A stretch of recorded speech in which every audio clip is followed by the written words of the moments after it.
Assalamualaikum warahmatullahi wabarakatuh. Selamat pagi pemirsa Trans 7. Khazanah Ensiklopedia Islam Dunia pagi ini kembali hadir untuk saling berwasiat dalam kebajikan. Semoga Allah Ta'ala senantiasa memberi hidayah dan taufiknya hingga kita termasuk orang-orang yang beruntung di dunia maupun di akhirat. Amin ya rabbal alamin. Malaikat Jibril pernah mendatangi Rasulullah SAW dalam wujud seorang Arab Badui. Kemudian Jibril bertanya, kabarkanlah kepadaku kapan terjadi kiamat. Kemudian Nabi Muhammad menjawab, tidaklah orang yang ditanya lebih mengetahui daripada orang yang bertanya. Meskipun tak ada yang mengetahui kapan terjadinya hari kiamat, Rasulullah telah menceritakan tanda-tanda makin mendekatnya hari kiamat, sebagaimana dijelaskan dalam berbagai hadis sahih. Rasulullah juga telah mengabarkan bahwa kiamat akan terjadi pada hari Jumat. Sesungguhnya, sebaik-baik hari kalian adalah hari Jumat. Pada hari itu Adam diciptakan dan diwafatkan. Pada hari itu juga sangkakala digium dan petir bergabung. Hadis riwayat Abu Dawud dan Ibnu Majah. Berapa lamakah di antara dua tiupan itu? Wallahu a'lam. Abu Hurairah radhiyallahu anhu mengatakan, Rasulullah SAW bersabda, jarak antara dua tiupan sangkakala itu 40. Lalu para sahabat bertanya, wahai Abu Hurairah, apakah 40 hari? Abu Hurairah menjawab, aku tidak tahu. Mereka bertanya lagi, apakah 40 bulan? Abu Hurairah menjawab, aku tidak tahu. Mereka bertanya lagi, apakah 40 tahun? Abu Hurairah menjawab, aku tidak tahu. Kemudian turunlah hujan dari langit. Lalu mereka tumbuh seperti tumbuhnya sayuran. Semua bagian manusia akan hancur, kecuali satu tulang, yaitu tulang ekor. Dari tulang ekor itulah manusia diciptakan pada hari kiamat. Hadis riwayat Bukhari Muslim. Ketika manusia menemui ajalnya, kemudian dimakamkan, seluruh tubuhnya akan hancur, kecuali yang dikehendaki Allah, yaitu jasad para nabi, sebagaimana sabda Rasulullah. Sesungguhnya Allah Azza wa Jalla mengharamkan tanah memakan jasad para nabi. Hadis riwayat Abu Dawud dan Ibnu Majah. Selain itu, jasad para syuhada yang gugur untuk menegakkan agama Allah. Namun ada satu bagian dari tubuh manusia yang juga tidak akan hancur, yaitu tulang ekor manusia. Rasulullah bersabda, sesungguhnya pada diri manusia ada satu tulang yang tidak dimakan tanah selamanya. Padanya manusia disusun kembali pada hari kiamat. Para sahabat bertanya, tulang apakah itu wahai Rasulullah? Beliau SAW menjawab, tulang ekor. Hadis riwayat Muslim. Setelah tiupan yang mematikan atau as-sa'iq, maka matilah semua yang di langit dan di bumi, kecuali yang dikehendaki Allah Ta'ala. Lalu Allah Ta'ala menurunkan hujan yang membasahi bumi dan menumbuhkan jasad manusia dari tulang ekornya. Jasad-jasad manusia ini tumbuh seperti tumbuhnya sayuran yang disirami hujan. Allah Ta'ala berfirman, وَالَّذِي نَزَّلَ مِنَ السَّمَاءِ مَاءً بِقَدَرٍ فَأَنشَرْنَا بِهِ بَلْدَةً مَيْتًا Kadzalika tukhrajun. Pada saat itulah manusia dibangkitkan dan dikumpulkan di padang mahsyar. Rasulullah telah bersabda, wahai manusia, sesungguhnya kalian akan dikumpulkan menuju Allah Ta'ala dalam keadaan tidak beralas kaki, tidak berpakaian, dan belum dihitan. Aisyah radhiyallahu anha bertanya kepada Rasulullah, apakah laki-laki dan wanita saling melihat satu sama lain? Nabi SAW menjawab, keadaannya jauh lebih berat dari sekedar melihat satu sama lain. Hadis riwayat Muslim.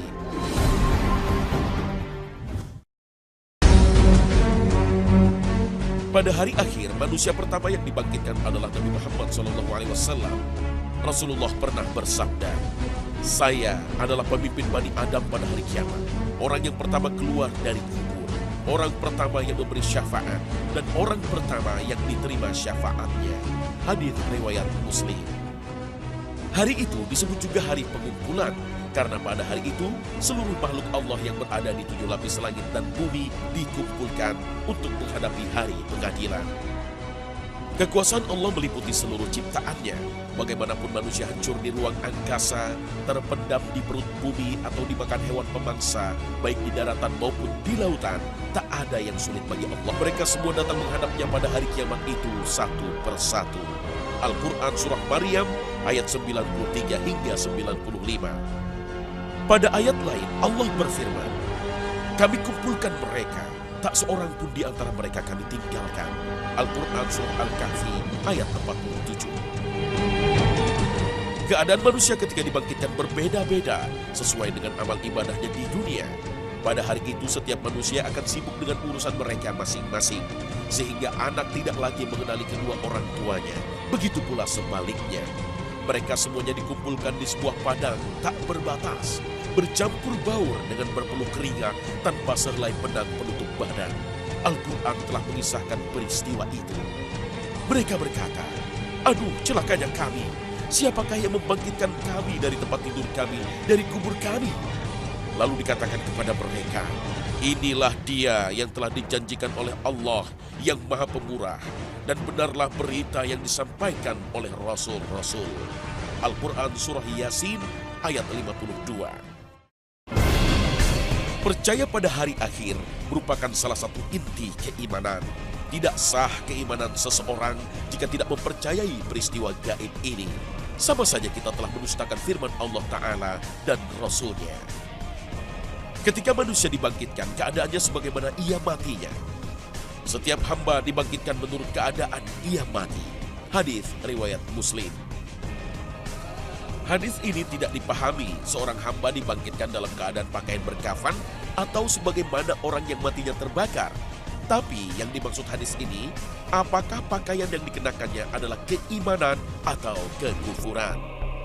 Dalam hadis lain, Rasulullah telah menjelaskan orang yang mati dalam keadaan ihram akan dibangkitkan dalam keadaan membaca talbiyah. Orang yang mati syahid akan dibangkitkan dalam keadaan luka berdarah, namun mengeluarkan bau yang sangat wangi. Oleh karena itu, talkinkanlah orang yang dalam keadaan sakaratul maut dengan La ilaha illallah. Semoga ia dibangkitkan pada hari kiamat seraya mengucapkan kalimat mulia ini. Tempat seluruh makhluk dikumpulkan bukanlah bumi seperti yang kita kenal. Allah berfirman, yaitu hari ketika bumi diganti dengan bumi lain dan langit pun diganti, dan mereka keluar menghadap Allah yang Maha Esa, lagi Maha Penakluk. Al-Quran Surah Ibrahim ayat 48. Inilah bumi yang berbeda, yang disebut Padang Mahsyar. Dijelaskan dalam hadis Nabi, seperti lembaran roti naqi, yaitu tepung yang bersih dari campuran dan ampas. Dalam hadis lain disebutkan bentangan kulit yang disamak, tidak terlihat lekukan dan tonjolan.